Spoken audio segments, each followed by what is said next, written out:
Vanakkam, Namaskara, good afternoon and a big welcome. This is SoSouth on India Today, where we get you all the southern news that matters to you. Go to destination for the south here on India Today. And joining me are the team of reporters spanning across all the 6 states here in southern part of India. Sagai Raj from Belgaum, Pramod Madhav from Chennai, Anaga Keshav from Chennai, Apurva Jayachandran from Vijayawada, Abdul Bashir from Hyderabad and Shibi Mol from Trivandrum in Kerala. And let's begin the bulletin with stories coming in from Karnataka.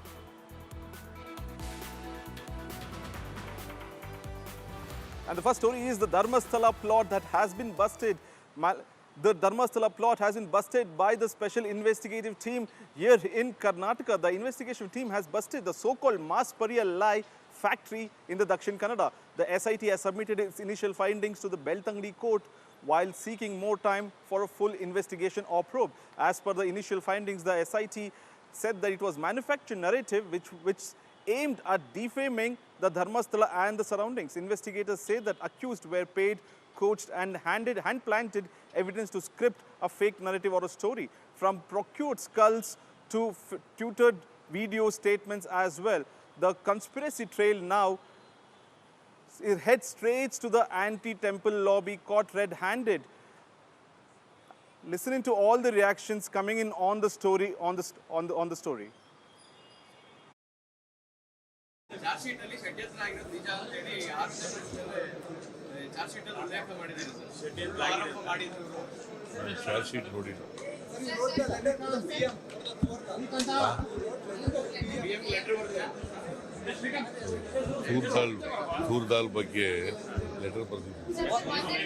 I had openly said in the assembly that there is a conspiracy against Dharmastala, because I know what is going on. Though some of our leaders had asked me about that also, I knew that this is not the fact. A big conspiracy is going on. But ultimately the truth has been prevailed. Justice has been given to them. So I have not seen the charge sheet again. I have been heard from all of you. But the law has to take its own course, because this type of conspiracy will damage institutions which has come from generation. केवल तिमरोडी चिन्नैया का साजिश है, उनके पीछे बड़ा बड़ा organisation वो लोग हुए, वो भी जांच करना। एसआईटी गठित किया है ना, तिमरोडी का बात सुनकर के गठित किया है क्या? किसके वजह से गठित किया? सब लोगों को पहले भी मालूम था धर्मस्थल ऐसा नहीं करता है, उसके बाद में भी एसआईटी गठित किया। मुझे लगता है बहुत प्रभावी लोग सरकार के ऊपर भी प्रभाव डाल करके एसआईटी गठित करवाया है। The truth should come out. Whoever is involved in the entire episode, action should be taken. They should be punished, and we look forward for this investigation and for the inquiry to get completed as early as possible for the justice to prevail. Over here, whatever the investigation has revealed, it has revealed, and everybody has to bow down to it. In fact, it was the Chief Minister's and the Deputy Chief Minister's prerogative to start an SIT. There are so much of speculations and so much of media coverage on this, and media trial and everything. So whatever is there, I'm not privy to the exact investigation details, and I'm a spokesperson to the party and not the government. So on behalf of what I can say on the party, what I can say is wait till the entire investigation is done, until the charge sheet is submitted or whatever their final report is submitted. And if somebody is clear of it, more than welcome. Whoever has done wrong in this, whether those who were involved in fabrication and trying to malign this particular religious institution which has been there for tens of hundreds of years and being worshipped by so many people, they deserve to be punished with the most stringent punishment. Joining me live is Sagai Raj from Belgaum. Sagai, I remember you had spoken to the masked man also back then. It was a big exclusive on India Today. Now the SIT is saying this, all the narratives were fake, evidence were planted, statements were fake, created, fake narrated. What do you have to say about this? What is the SIT saying on the whole issue and as the investigation completely over? society has requested for more time to investigate further in multiple angles, and they have also requested the court to allow them to arrest the accused involved in this particular case, including Chinnaya, Mahesh Timurudi, Girish Patanavar, Jayant, and few other people who are part of this particular case. And the police have categorically mentioned that they have examined a lot of proofs, and including the skull that he had produced initially when he appeared before the court. And they say that it was fabricated to ensure that to defame the temple. And they have also mentioned that probably once they investigate further and once they get to know the bank trials and everything, they will get a clear picture what was the agenda, who were the people who were funding behind this particular conspiracy against Dharmastala. Requesting you to stay back with me for the next story as well. Moving on, further stories in Karnataka. It's day 2 of assembly session in Belgaum, and the Karnataka government has tabled, is all set to discuss the much debated Karnataka hate speech and the crime prevention bill 2025. While the Congress is keen on getting this bill passed in the assembly, BJP is seeking a long discussion on the bill in the assembly as well. The bill aims to prevent dissemination, publication and promotion of hate speech. Other provisions of the bill include curbing of hate crimes that led to social disharmony, hatred, and punishing individuals, groups, and organizations that involved in such offences. The bill also pushes for punishment for such hate crimes as well. For those committing the offence for the first time, 1 to 7 years of imprisonment plus a Rs 50,000 fine. For repeat offenders, the bill proposes 2 to 10 years of imprisonment along with Rs 1 lakh fine. Offences will now be cognizable, non-bailable, and tried by the judicial magistrate of the first class. The government, meanwhile, claims that the bill aims to create no disturbance in the society. Congress also said that the bill does not suppress dissent and that hatred will be dealt by stringent actions of the law. Listening to reactions coming in from both BJP and the Congress, where this issue, both the parties have locked horns in the assembly. Either it is against any community, caste, region. It is against those who are disturbing the peace of the society by doing irresponsible criticism and provoking people. Hate speech bill is intended to protect the peace of the society.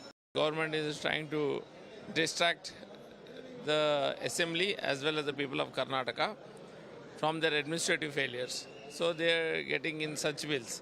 And the second thing is they are trying to curb the voice of the opposition. They are trying to curb the voice of the opposition. They don't want any of us to speak against the government, speak against their misdeeds, speak against the corruption. Joining me live is Sagai Raj. Sagai, I heard the Home Minister, in fact, table the bill in preliminary stage in the morning. When is the Speaker taking up for discussion? What are the clauses that the BJP are vehemently opposing?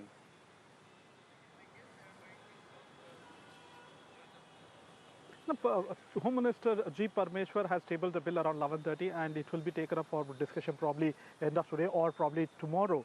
And if you notice that many of the leaders were unaware what exactly is there inside the bill. Many of them said that let them table, let us look into the bill, then later on we will discuss. However, Bharat Shetty, who spoke to media, went on to say that it is just a diversion tactic to divert the main discussion of non-development, and there is a political crisis within the government, and in order to avoid that, they are trying to bring this particular bill. And he has also categorically mentioned that this is to target their workers, and this is an agenda of Congress to curb the freedom of speech for BJP as well as their workers. And they say that they will oppose this particular bill.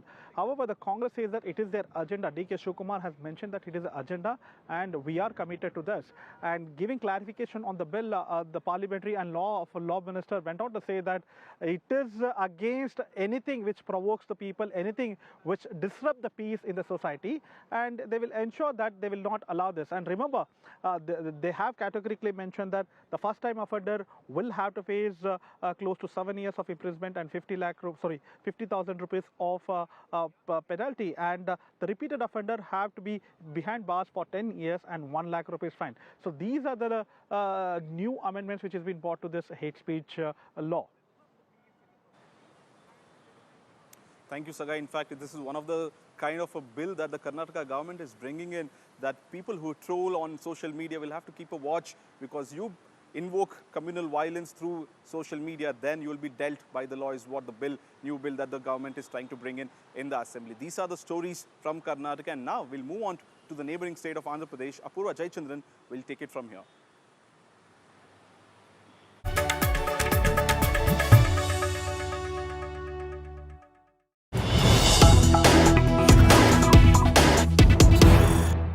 Andhra Pradesh, there is a lot that is going on right now. In fact, Andhra Pradesh Deputy Chief Minister Pawan Kalyan has called for a Sanatana Rakshana Board. Not only that, he's also talking about the Madurai Karthika Deepam incident. He talks how parties have been, pseudo-secular. Let's listen in to this exclusive conversation.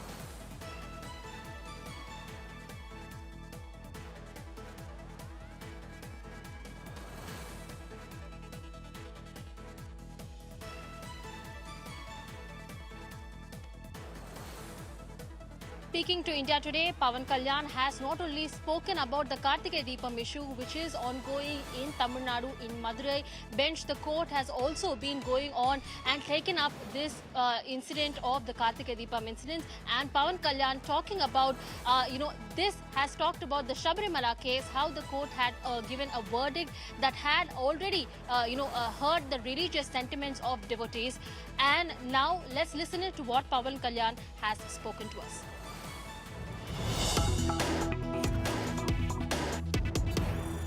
We've talked about the Madurai Tirupparagundram, issue, Karthika Deepam issue. You've put a tweet also on it. What do you have to say? I feel it is, how can you go for an impeachment thought? Which I don't understand with the Indian lens. That's the reason why I have did it. Had they done it before? Even the former Supreme Court Chief Justice also had said something which was not palatable for any Hindu in this nation. But people felt bad. But when some kind of attack happened and the entirety of the entire communication, I mean, people we have communicated, that's not the right thing to do. And also, there are many judgments in Sabarimala, Supreme Court intervened, but I said people had shown their displeasure, but never this way. I feel this is not the right precedent. It won't set the right precedent, and you are communicating to public. You are threatening judges. You are threatening judiciary. Anything which doesn't fit into our line of thinking or our frame of thinking about secularism. This is how we're going to read. It is there some kind of. I look at it as a kind of threatening. So do you think the DMK is trying to, infiltrate these kind of ideologies? It is, I don't know whether DMK, whoever does it, not just for one incident, I'm saying anybody in this nation, if they keep doing this way, I think people who are hurt, I think they should be very vocal, they should be very open about it, and they said they have to condemn this kind of practice. As a protector of Sanatana Dharma, how do you see these kind of instances coming up? Sabarimala incident, we saw what the verdict was. See, I'm telling you, this is every Hindu's responsibility. If you look at something happens in Palestine, even in my own Pitapuram, my constituency, some people will come and say that they hold Palestinian flags. But when it comes to any Hindu attack on Hindu traditions, on desecration of Hindu gods and goddesses, the problem is I am not the only protector for Sanatana Dharma. It is every Hindu who goes and prays to temple. It is everyone's responsibility. That's what I've been even recently also I had said. People should learn, Hindus should learn from Muslims. Hindus should learn from Muslim community how they safeguard their religion. I think that's what every Hindu should learn from a Muslim, how to safeguard your religion when it is being attacked, when it is being desecrated. I think this is very essential. And eventually that kind of action will empower, strengthen Sanatana Dharma Parakshana Board.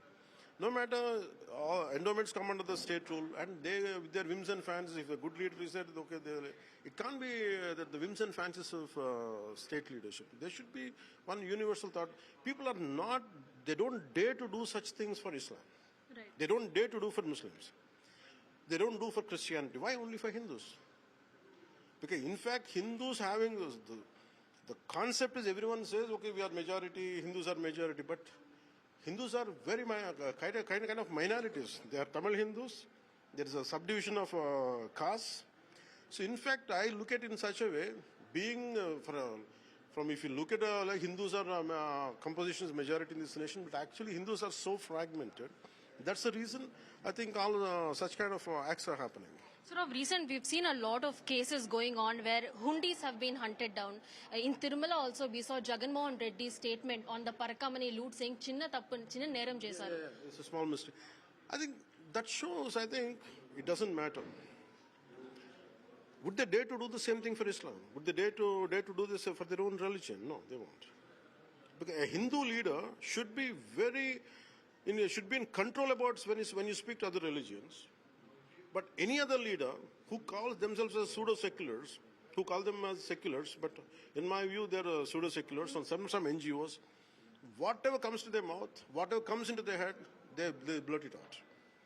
I think this is what happens even in the case of previous regime chief minister.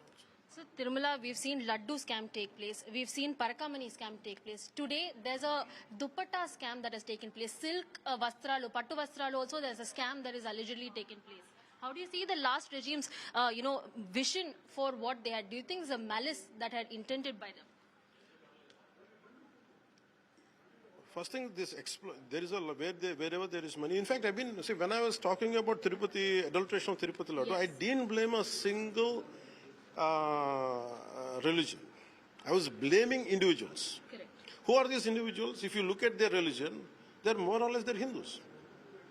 Here, when I'm saying adulteration of Tirupati Laddu does not mean I'm targeting other religions. I'm saying, okay, these are the people who had done this kind of scam, I punish them. Because to escape that, I think these guys are finding alternatives. First of all, you put your house in order. That's what I think Hindus should get into. Put your house in order before blaming anybody. Do you think it's right time, it's more than time now for, Sanatana Dharma Rakshana Board to be, instated? Be it in Andhra Pradesh, be it in Tamil Nadu? I look at it. For example, if you say the entire, for a Muslim, there is a one in Jama Masjid, like there is one Islamic board is there, Waqf board is there. So for 25 crore of Muslim, there is a Waqf board, and each and every Muslim will listen to that. How come we don't have that kind of board? If anything happens, something happens in Tirupurukundram, why it should be confined to only people of that particular area? We let it be state.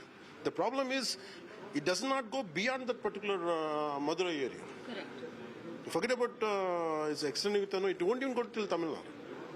So I think such incidents, somewhere something happens in Palestine, here people are going to have an opinion. How come something happens in your neighboring state? How come we don't? Because if we don't stand for each other, irrespective of whether which caste you are, which caste Hindu you are, which region, which language you speak, all of you should come under common minimum program. And that common minimum program is, I feel, Sanatana Rakshana Board. That's how I look at it. So the recent Indigo issue, what do you have to comment on that, sir? There's a lot of mudsludging against TDP and the NDA alliance here by YSRCP and other parties saying because Ram Mohan Naidu is at center, this is why. I don't know, because it's more of a union government issue. Correct. Which I don't have a great understanding about. But from my point of view, I think some mistake is, I think, better not to make it, blow it out of proportion. I think somewhere all of us should look into it and we should tone down. All right, thank you.